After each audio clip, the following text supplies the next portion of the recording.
ओम श्री शक्ति नमः। ओम श्री शक्ति नमः। ओम श्री शक्ति नमः। द्वितीय अंश 15वां अध्याय। यीशु का निडाद को अवदैत ज्ञानोपदेश। श्री पराशर जी बोले, हे मैत्रेय, ऐसा कहने पर राजा को मौन होकर मन ही मन सोच विचार करते देख वे विप्र यह अवदैत संबंधी ने घटा सुनाने लगे। ब्राह्मण बोले, हे राज शार्दूल, पूर्व काल में महर्षि रेबु ने महात्मा निडाद को उपदेश करते हुए जो कुछ कहा था वह सुनो। हे भूपते, परमेष्ठी श्री वर्मा जी का रेबु नामक एक पुत्र था। वह स्वभाव से ही परमार्थ तत्व को जानने वाला था। पूर्व काल में महर्षि पुलस्त्य का पुत्र निदान उन ऋषियों का शिष्य था। उससे उन्होंने अति प्रसन्न होकर संपूर्ण तत्व ज्ञान का उपदेश दिया था। हे नरेश्वर, ऋषु ने देखा कि संपूर्ण शास्त्रों का ज्ञान होते हुए भी निंदा की अध्यात्म में निष्ठा नहीं है। उस समय देविका नदी के तीर पर पुलस्त्य जी का बसाया हुआ वीरनगर नामक एक अति रमणीक और समृद्धि संपन्न नगर था। हे पार्थिवोत्तम, रम्य रम्य उपवनों से सुशोभित उस पूर्व काल में ऋषिवु का शिष्य योग बेटा निराग रहता था। महर्षि भृगु अपने शिष्य निगाद को देखने के लिए एक सहस्त्र देवीय वर्ष बीतने पर उस नगर में गए। जिस समय निडाट बलि वैश्व देव के अनंतर अपने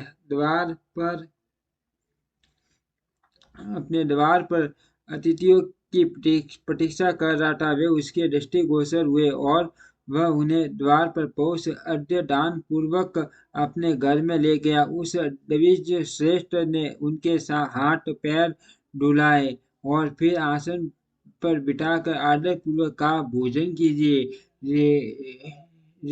देवु बोले, हे विप्रवर, आपके यहाँ क्या क्या अन्न भोजन करना होगा यह बताइए, क्योंकि कुत्सित अन्न में मेरी रुचि नहीं है।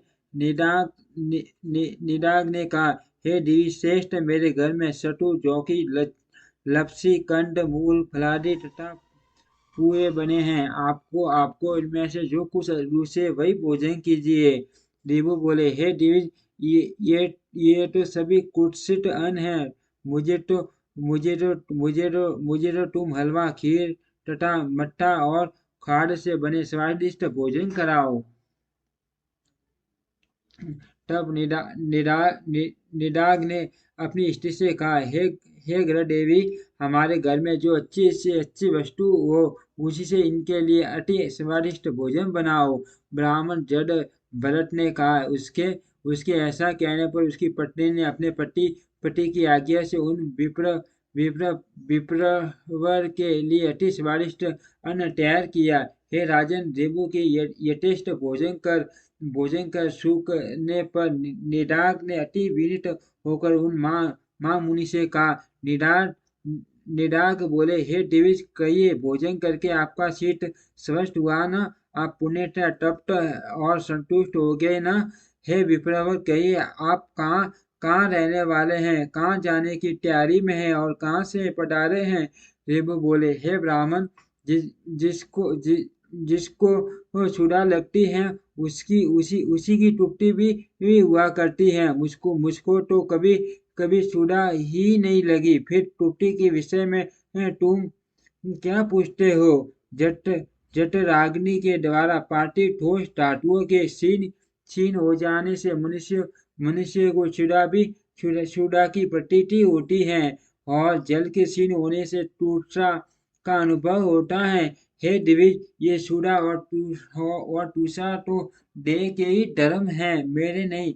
अतः कभी क्षुधित न होने के कारण मैं तो सर्वदा तृप्त ही हूँ। स्वस्थता और तुष्टि भी मनी में होते हैं। अतः ये मनी के धर्म पुरुष आत्मा से इनका कोई संबंध नहीं है।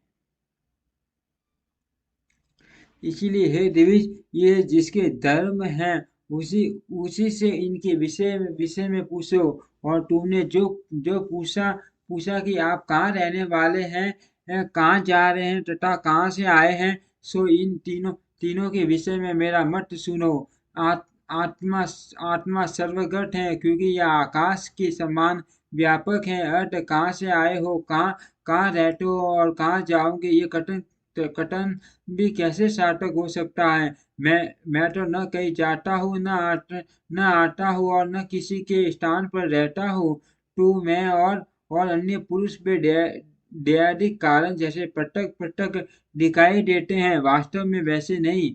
वस्तु तू तू नहीं, अन्य अन्य नहीं, और मैं नहीं नहीं हो, वास्तव में मधुर मधुर मधुर है है भी नहीं। देखो, मैंने तुमसे जो मधुर अन्न की याचना की थी, उससे भी मैं यही यही देखना चाहता था कि तुम क्या करते हो।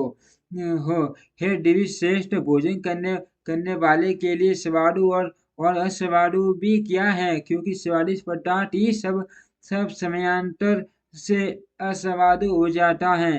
तो वही उद्वेगजनक होने लगता है।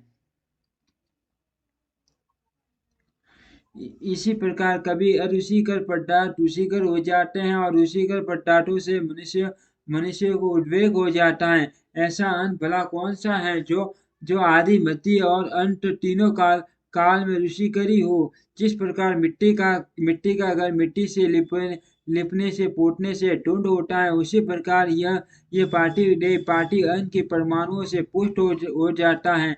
जो गेहूं मूंग गर्द तेल दूध दही गुड़ और फल आदि सभी पदार्थ पार्टी परमाणु ही तो हैं। इनमें से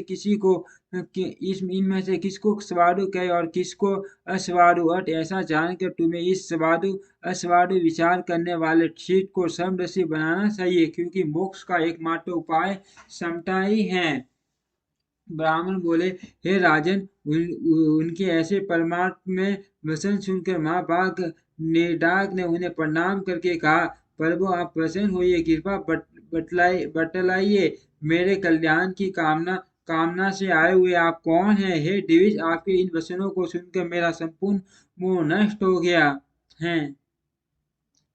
रेबू बोले, हे दिविज, मैं तेरा गुरु रेबू हूँ। तुझको तुझको सरसा दवी दवी वेकिनी बुद्धि प्रदान करने के लिए मैं यहाँ आया था।